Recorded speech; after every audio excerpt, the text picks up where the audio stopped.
আপুনি চাইছে SG information শিক্ষা সেতু এপৰ আকৌ এবাৰ বিসংগতি হৈছে আকৌ এবাৰ অচল হৈ পৰিছে শিক্ষা সেতু এপ সেই সন্দৰ্ভত আমি কিছু কথা আপোনালোকক জনাব বিচাৰিছো আজি আকৌ বিকল হৈ পৰিছে শিক্ষা সেতু এপ এই শিক্ষা সেতু এপ বিকল হোৱাক লৈ শিক্ষাগুৰুসকলৰ মাজত আকৌ এবাৰ প্ৰতিক্ৰিয়াৰ সৃষ্টি হৈছে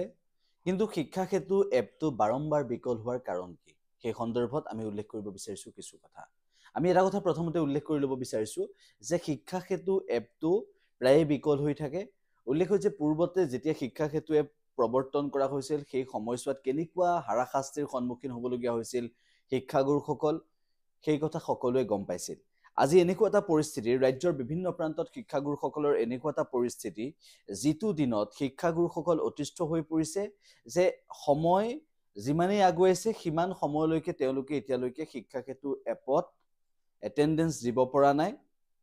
শিক্ষাৰ্থীৰ এটেন্ডেন্স দিব পৰা নাই এনেকুৱা এটা অৱস্থা প্ৰথম অৱস্থা দুই এজনে যদিও নিজৰ মোবাইলৰ জৰিয়তে নিজৰ মোবাইলত এপ অন কৰি তেওঁলোকে দুই এজনে এটেন্ডেন্স দিয়াৰ ব্যৱস্থা কৰিছিল যদিও ছাত্ৰ ছাত্ৰীৰ ক্ষেত্ৰত সেয়া সম্ভৱপৰ হৈ নুঠিল পৰৱৰ্তী সময়ত শিক্ষা সেতু এপৰ এনেকুৱা ধৰণৰ বিসংগতিৰ বাবে আজি শিক্ষাগুৰুসকল অতিষ্ঠ হ'বলগীয়া হৈছে ৰাজ্যৰ বিভিন্ন প্ৰান্তত তিনিচুকীয়া জিলাতেই হওক ডিব্ৰুগড় জিলাতেই হওক শিৱসাগৰতেই হওক যোৰহাটতেই হওক নগাঁৱতেই হওক তেজপুৰতেই হওক বা এইফালে বৰপেটাতেই হওক গোৱালপাৰাতেই হওক নলবাৰীতেই হওক ধুবুৰীতেই হওক প্ৰতিটো প্ৰান্তত আজি এনেকুৱা ধৰণৰ পৰিস্থিতি আৰু সেইবাবে শিক্ষা সেতু এপটো বিকল হৈ পৰাৰ বাবে শিক্ষা সেতুৰ এপটোৰ এনেকুৱা ধৰণৰ বিসংগতিৰ বাবে ইতিমধ্যে ঊৰ্ধ্বতম কৰ্তৃপক্ষক শিক্ষা বিভাগৰ ঊৰ্ধ্বতম কৰ্তৃপক্ষক শিক্ষাগুৰুসকলে অৱগত কৰিছে কিন্তু অত্যন্ত গৰিহণাযোগ্য বিষয় এইটো যে শিক্ষা সেতু এপটোৰে যিটো সময়ত সকলো কাম কৰিবলৈ শিক্ষাগুৰুসকলক নিৰ্দেশ প্ৰদান কৰা হৈছে সেই সময়ত শিক্ষা সেতু এপটোৰ এনেকুৱা ধৰণৰ বিসংগতিয়ে সকলোকে ভাবিবলৈ বাধ্য কৰিছে এতিয়া প্ৰশ্নটো হৈছে যে শিক্ষা সেতু এপৰ এই বিসংগতিৰ পিছত শিক্ষা সেতু এপৰ এনেকুৱা ধৰণৰ বিসংগতিৰ পৰৱৰ্তী সময়ত শিক্ষামন্ত্ৰীগৰাকী হওক বা শিক্ষা বিভাগৰ তৰফৰ পৰাই হওক কি ক'ব সেয়াও গুৰুত্বপূৰ্ণ হ'ব শিক্ষা সেতু এপৰ লগত সংলগ্ন যিকেইটা বিষয় MDMৰ ৰিপৰ্ট দিয়াই হওক বা আন বিষয়সমূহো এই ইয়াৰ লগত জড়িত হৈ থাকে ছাত্ৰ ছাত্ৰীৰ এটেন্ডেন্সৰ বিষয়টো অত্যন্ত গুৰুত্বপূৰ্ণ এই এটেন্ডেন্সৰ লগত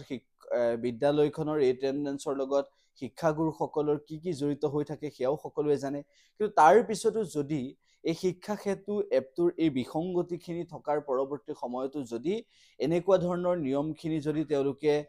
খুব ধৰি ৰাখিবলৈ চেষ্টা কৰে বা একেটা সময়তে আমি ক'ব বিচাৰিছো যে এই শিক্ষা সেতু এপটোৰ এনেকুৱা ধৰণৰ বিসংগতিৰ পৰৱৰ্তী সময়ত শিক্ষকসকললৈ কেনেকুৱা ধৰণৰ সকাহ দিয়াৰ জাননী শিক্ষা বিভাগে দিব নে আকুৰগুচ হৈ থাকিব শিক্ষা সেতু এপটো চলাব জনা নাই বাবে এনেকুৱা হৈছে বুলি শিক্ষামন্ত্ৰীগৰাকী বা কোনোবাই যদি তুলুঙা মন্তব্য কৰিবলৈ যায় সেয়াও অত্যন্ত দুৰ্ভাগ্যজনক হ'ব গতিকে এনেকুৱা এটা সময়ত এই শিক্ষা সেতু এপটোৰ যিখিনি বিসংগতি সেই বিসংগতিখিনি অতি সোনকালে দূৰ কৰিব লাগে এনেকুৱা ধৰণৰ বিসংগতি যদি প্ৰায়ে আহি থাকে তেনেহ'লে কি কৰিব শিক্ষাগুৰুসকলে সেয়াও জনাই দিব লাগে অত্যন্ত এটা সমস্যাত পৰিছে তেওঁলোক আৰু শিক্ষাগুৰুসকল এনেকুৱা এটা সমস্যাত যে কোনেও কোনো বক্তব্য দিব নোৱাৰে যদি বক্তব্য দিবলৈ যায় তেনেহ'লে সেই বক্তব্য দিলে শিক্ষা বিভাগৰ তৰফৰ পৰা বা ঊৰ্ধ্বতম কৰ্তৃপক্ষৰ তৰফৰ পৰা তেওঁলোকৰ ক্ষেত্ৰত বিহিত ব্যৱস্থা গ্ৰহণ কৰিব বা তেওঁলোকক শাস্তিমূলক কিবা ব্যৱস্থা গ্ৰহণ কৰিব পাৰে সেই ভয়টো বাৰম্বাৰ দেখুৱাই থাকে শিক্ষাগুৰুসকলক গতিকে শিক্ষাগুৰুসকলক বাৰম্বাৰ তেনেকুৱা এটা ভয় দেখুৱাই থকাৰ পিছত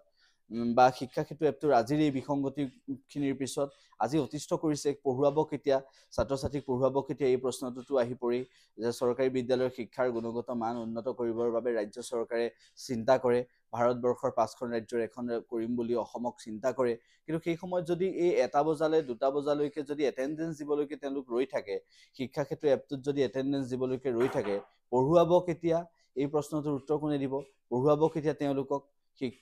ছাত্ৰ ছাত্ৰীসকলক পঢ়ুৱাব কেতিয়া শিক্ষাগুৰুসকলে কেতিয়া পঢ়ুৱাব তাৰ সমান্তৰালভাৱে মধ্যাহ্ন ভোজনৰ কথাটো আছে লগতে আমি আপোনালোকক উল্লেখ কৰিছো যে শিক্ষা সেতু এপটোৰ এনেকুৱা ধৰণৰ বিসংগতিয়ে বহু সময়ত কেৱল আজিয়ে নহয় বিভিন্ন সময়ত এনেকুৱা ধৰণৰ অশান্তি ভোগ কৰি আহিছে প্ৰথমৰ অৱস্থাত এনেকুৱা হৈছিল যে গছত উঠি মানুহে এটেণ্ডেঞ্চ দিবলগীয়া এটা মানে পৰিস্থিতি লৈ গুচি গৈছিল। তাৰ পাছত কিছু সংশোধন কৰা হৈছিল, ভাবিছিল সকলো ঠিক হ'ল, কিন্তু ঠিক নহ'ল। তাৰ পাছতো এনেদৰে চলি থাকিল। গতিকে আজি যি বিসংগতিৰ সৃষ্টি হৈছে, এই ক্ষেত্ৰত শিক্ষা বিভাগৰ তৰফৰ পৰা বা শিক্ষামন্ত্ৰীৰ তৰফৰ পৰা কেনেধৰণৰ স্পষ্টীকৰণ দিব সেয়া গুৰুত্বপূৰ্ণ হ'ব। কিন্তু ৰাজ্যৰ প্ৰতিটো প্ৰান্ততে শিক্ষাগুৰুসকলে আজি এটেণ্ডেঞ্চ দিয়াৰ ক্ষেত্ৰত ভয়ংকৰ সমস্যাৰ সন্মুখীন হৈছে, আৰু এই সমস্যা দূৰীকৰণৰ বাবে শিক্ষা বিভাগে ব্যৱস্থা গ্ৰহণ কৰিব লাগে।